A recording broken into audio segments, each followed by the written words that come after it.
The fog hung over the French countryside like a blanket that refused to lift. It was the summer of 1944, and the small village of Saint-Martin still smelled of burned hay and diesel. Birds had stopped singing weeks ago. Only the sound of distant artillery rolled across the low hills like faraway thunder. In a shattered farmhouse on the edge of the village, 6 British infantrymen crouched in silence. Their uniforms were damp, their faces gray with exhaustion and dirt. They had been ordered to hold this crossroad until reinforcements arrived, but no one had said how long that would take. Corporal James Holloway sat against a wall, clutching something that looked almost laughable compared to the monstrous tanks they were about to face. It was a PIAT, a spring-powered anti-tank launcher, heavy, awkward, and often unreliable.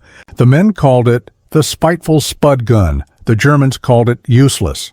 Holloway only knew that it might be their only chance. He looked across the road to Private Mather, barely 20, his fingers trembling around a Lee Enfield rifle. Outside, the mist moved like ghosts between the hedgerows. A sound grew from beyond the trees, the deep metallic rumble of engines. It was a sound every soldier learned to fear. Panzers. Somewhere in that fog, a German armored column was closing in, confident, relentless, unaware that only 6 tired men and a single PIAT stood in their path. The sergeant, a tall man named Collins, moved quietly among them, checking positions, whispering calm words that did not quite hide the fear in his eyes. "Hold your fire until they are close," he said. "Let them think we are gone." His voice was steady, but his breath came slow, deliberate. He knew what would happen if they were spotted too soon. The engines grew louder. The air shook as if the earth itself was groaning. Through the haze appeared the shadowed outlines of German half-tracks, then the hulking figure of a Panzer IV. Its gun moved like a searching eye, sweeping across the street. The soldiers froze. No one moved. Not even a breath dared to escape. Holloway pressed his back against the wall, his heart thundering so loud he feared the tank crew might hear it. He whispered to himself, not a prayer, but a promise. He thought of the jokes he had overheard from captured Germans, how they had laughed about the British toy gun, how they said it could barely dent armor.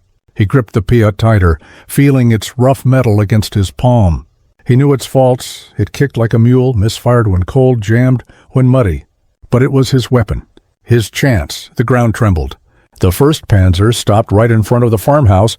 Its turret turned, its barrel lowering slowly toward the door. Mather looked to Holloway. Collins raised his hand. Outside, the engine's roar deepened. The moment stretched, silent and suffocating, as the fog began to thin. And then, the blast shook the walls like thunder trapped inside a coffin. Holloway had fired the PIAT. The spring-driven bomb shot forward with a metallic crack, vanished into the gray air, and struck the Panzer square on its side plate. For a heartbeat, nothing happened. Then a burst of orange tore through the fog, followed by the scream of tearing metal. The explosion threw dirt and smoke into the street. The tank's turret lurched, its engine coughed, and then the sound died. The giant machine, the one that had seemed invincible, was now a silent hulk, burning faintly from its vents. Inside the farmhouse, the soldiers stared in disbelief. The weapon they had mocked for months had just killed a Panzer. Mather's mouth hung open. "You hit it," he whispered. Holloway said nothing. His hands trembled as he reloaded, the heavy spring biting his shoulder. Outside, the German infantry began shouting. Boots pounded the cobblestones. Holloway could hear their panic through the smoke. The British had given away their position, and now the counterattack would come fast. Collins barked orders. "Positions, windows. Do not let them flank." He moved with a limp, his old injury slowing him, but his voice cut through fear like a knife. The men obeyed. Rifles pointed through broken glass. Bren guns set on a window ledge. Holloway knelt near the doorway, the PIAT resting on his knee, smoke still drifting from its muzzle. The Germans opened fire first. Bullets tore through the walls, ripping plaster and splinters across the room. The sound was deafening. Chips of brick rained down. Mather cried out as dust filled his lungs. Collins shouted above the chaos. "Hold steady. Short bursts." The Bren spat back, its stutter echoing through the narrow street. Holloway heard the clank of another engine. Another panzer was moving forward cautious now, its turret turning towards the farmhouse ruin that had destroyed its companion. The second tank stopped short, using the wreck of the first as cover. Its gun fired. The shell hit the upper wall, blowing out the roof.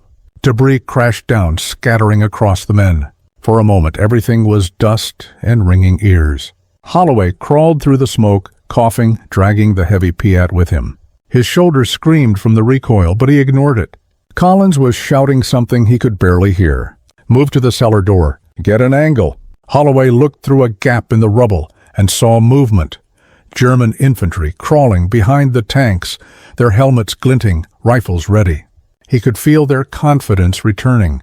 The British had one shot left in that launcher. If he missed, it was over. He wiped his face with his sleeve, smearing soot and sweat, and slid to the corner of the doorway. The fog outside glowed orange from the fire. The air smelled of cordite and diesel. He waited, counting the seconds between the tank's engine pulses. When the turret began to swing away, Holloway raised the PIAT again. He steadied his breathing. Behind him the men had fallen silent, watching, trusting that somehow this odd little weapon could save them once more. He whispered, "Come on, you bastard, show me your side." The tank moved forward, exposing its armor. Holloway squeezed the trigger. The spring snapped. The projectile left with a hollow thump that echoed through the smoke. The second shot struck lower than Holloway had hoped, hitting the track assembly instead of the hull. The Panzer jerked violently to one side, its treads shredding in a cloud of sparks. The beast shuddered, slewed across the street, and ground to a halt at an awkward angle. Smoke hissed from beneath its armor. The sound of German shouting filled the air as infantry scrambled for cover. Holloway ducked back, his ears ringing, the PIAT clattering empty beside him. The spring had nearly torn his shoulder from its socket. He could taste dust and oil in his mouth. For a moment he thought he might pass out. Then Collins grabbed him by the collar and pulled him away from the shattered doorway. "You did it again," the sergeant said, half shouting, half laughing. "You bloody well did it again?" There was no time to celebrate. Another burst of gunfire ripped through the window, striking the wall behind them. Mather screamed as a bullet tore through his sleeve. He dropped to the floor, clutching his arm, shaking. Holloway crawled to him, checked quickly. It was a graze, nothing more. The young soldier's eyes were wide and wet, the kind of fear that makes boys age in seconds. Collins looked out through a gap in the rubble. The street was chaos. German soldiers were dragging their wounded back, shouting for artillery support. The two disabled tanks smoked like dying beasts. The British position was a ruin, but somehow they were still alive. Collins shouted for ammunition, for water, for someone to find another firing position before the Germans regrouped. The men moved like ghosts, driven by instinct more than orders. Every breath was pain. Every sound felt too loud. Outside, the fog began to lift. Shafts of sunlight pierced through the haze, lighting the wreckage in cruel detail. The tanks looked enormous now, their once smooth armor twisted and charred. Holloway stared at them, amazed that a weapon so crude had done such damage. The PIAT lay beside him, scorched and dented, its spring mechanism whining softly as it cooled. He thought of the engineers back in England, the men who had designed it in workshops lit by flickering lamps, hoping it might give soldiers like him a fighting chance. The Germans did not retreat far. Through the smoke, Holloway saw them regrouping behind the hedgerows, setting up mortars, calling in support. Collins read the situation fast. "They will shell us," he said quietly. "They want this crossroad, and they will not stop." He looked at Holloway. "How many rounds left?" Holloway opened the ammo box. 2, that was all. Collins nodded. "We hold until nightfall, then we slip out."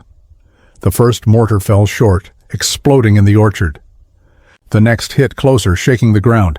The men crouched low, covering their heads. Dirt and stone rained from the ceiling. The farmhouse was barely standing. Holloway felt the vibration through his boots and thought the earth itself was shuddering in fear.